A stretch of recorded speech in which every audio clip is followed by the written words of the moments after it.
Purwanto kaget bukan kepala saat sedang mencari rumput di pantai Patok Kowang, Pacitan.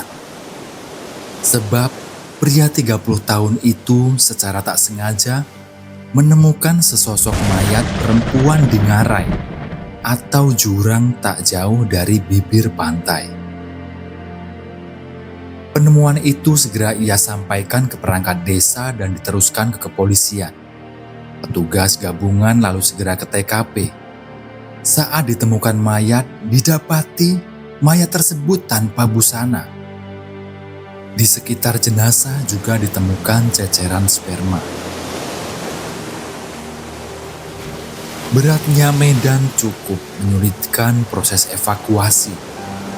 Tim gabungan terdiri dari TNI Polri, Kamladu, BPBD, dan warga harus bekerja keras membawa jenazah di jalan utama dan segera dievakuasi ke rumah sakit. Dari hasil pemeriksaan, identitas jenazah kemudian diketahui bernama DSA, 20 tahun, warga Kecamatan Nawangan, Pacitan. Sebut saja Dewi. Ia diduga kuat sebagai korban pembunuhan dan korban perbuatan asusila. Polisi segera melakukan penyelidikan. Sejumlah saksi dan keluarga korban kemudian diperiksa. Dari situ, polisi selanjutnya mengejar Irfana Muslim yang diketahui menghilang saat korban ditemukan.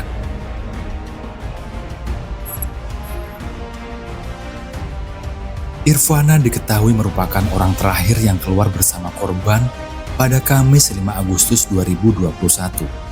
Keduanya diketahui berboncengan motor keluar hendak bayar pajak kendaraan. Dari pelacakan, Irfana diketahui berada di daerah Jawa Barat. Polisi selanjutnya melakukan pengejaran, namun belum tertangkap.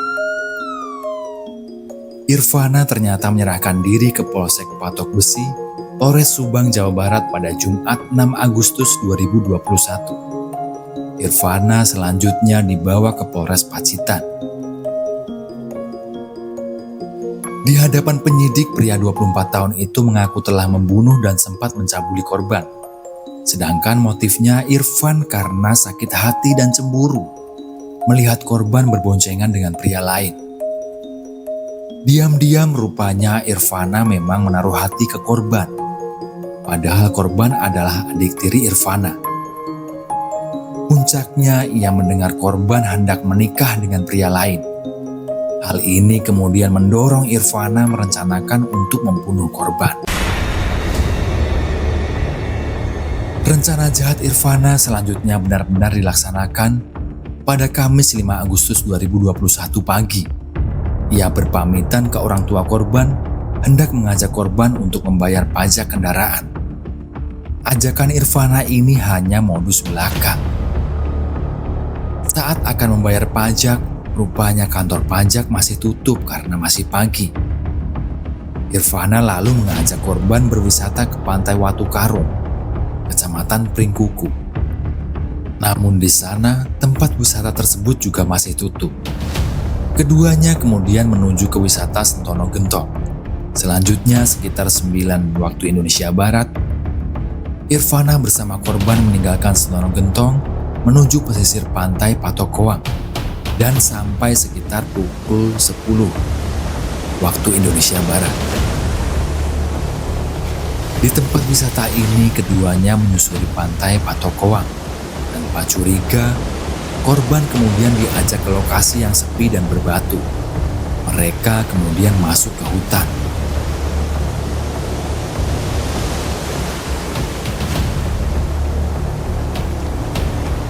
Petaka terjadi di sini. Korban tengah asyik bermain handphone. Irfana lalu menghantam kepala belakang korban dengan sebongkah batu besar. Korban pun ambruk. Belum puas, Irfana kembali memukulkan batu ke kepala depan. Saat itu seluruh wajah korban telah bersimbah darah dengan mata yang melotot. Namun Irfana lagi-lagi menghantamnya dengan batu, sedangkan matanya yang masih melotot kemudian ditutupi dengan jaket. Keberingasan Irfana belum selesai, karena ia masih saja menghantam tubuh dengan bongkahan batu dan mencekik korban yang sudah tak berdaya. Menyadari korban telah tewas, Irfana selanjutnya melucuti pakaian korban dan hendak memperkosanya. Namun saat itu ia mengurungkan niatnya, sebab ia tak kunjung ereksi. Karena gagal memperkosa, Irfana mulai mencabuli dan melakukan onani di depan jenazah korban. Puas melakukan aksi biadabnya, Irfana selanjutnya mengambil handphone dan meninggalkan mayat korban. Irfana yang telah tertangkap kemudian dihadirkan dalam jumpa pers pada Minggu 8 Agustus 2021 yang dipimpin langsung Kapolres Pacitan saat itu, AKBP Wiwit Aribisono. Irfana saat itu dijerat pasal 338 KUHP dan 34 KUHP. Kamis, 9 Desember 2021. Majelis Hakim Pengadilan Negeri Pacitan kemudian menjatuhkan vonis 14 tahun pidana penjara terhadap Irfana.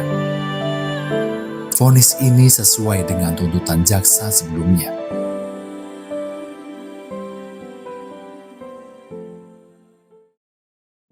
Bagaimana menurut kalian? Apakah kasus tersebut membuat kalian bertanya-tanya? Menyayangkan kenapa harus terjadi? Pastinya akan ada argumentasi-argumentasi dalam benak kalian. Ya, saya pun juga begitu.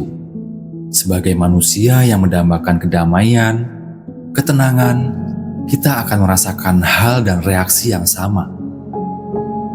Kuncinya adalah selalu mawas diri, selalu mendekatkan kepada Yang Maha Kuasa, bersyukur apapun yang kita miliki, dan bersabar atas apa yang sedang kita perjuangkan saat ini. Kekurangan dan kelebihan adalah ujian kita. Bagaimana kita menggunakannya dan bagaimana kita memanfaatkannya. Tidak ada siapapun yang sempurna, karena kesempurnaan itu hanya miliknya. Tetap semangat, selalu berikhtiar. Terima kasih telah meluangkan waktu untuk melihat video ini. Selamat beraktivitas. Selamat menikmati waktu dengan keluarga tercinta. Salam saya.